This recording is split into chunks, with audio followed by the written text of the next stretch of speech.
Ang intense ng mga kaganapan ngayon sa abot kamay na pangarap sapagkat guguho ang mundo ni Moira dahil sa sasapitin ng anak niyang si Zoe. Dito nga ay may malaking pasabog si Justin tungkol sa totoong pagkatao ni Zoe, matapos nga itong hindi bigyan ng mana ni Don Pepe. Samantala ay ikakagulat naman nila Aling Susan at Diyosa ang plano ni Lynette na papuntahin nga ng bahay nila itong si Zoe.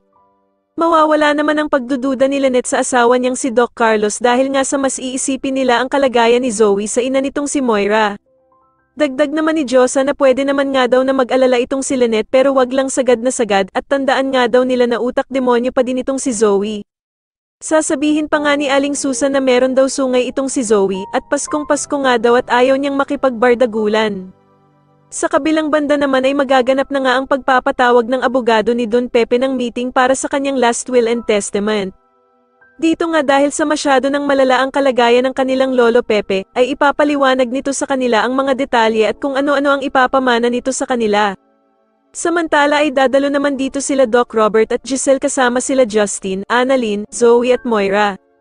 Itatanong naman ng bruhang si Moira kung meron nga din ba daw mamanahin ang pinamigay na anak ni Giselle na si Justin. Dito nga ay mauunang sabihin ng abogado ang mga ipapamana kay Annalyn at ito nga ay mga lupain at 10 milyong piso. Ikakagulat naman ito ng sobra ni Moira at sasabihin nga nito na bakit daw pamamanahan si Annalyn samantalang anak lang naman daw ito sa labas. Sobrang ikakagulantang naman ni Moira ang sasabihin ng abogado na hindi daw pala isinama ni Don Pepe ang anak niyang si Zoe sa mga pamamanahan nito.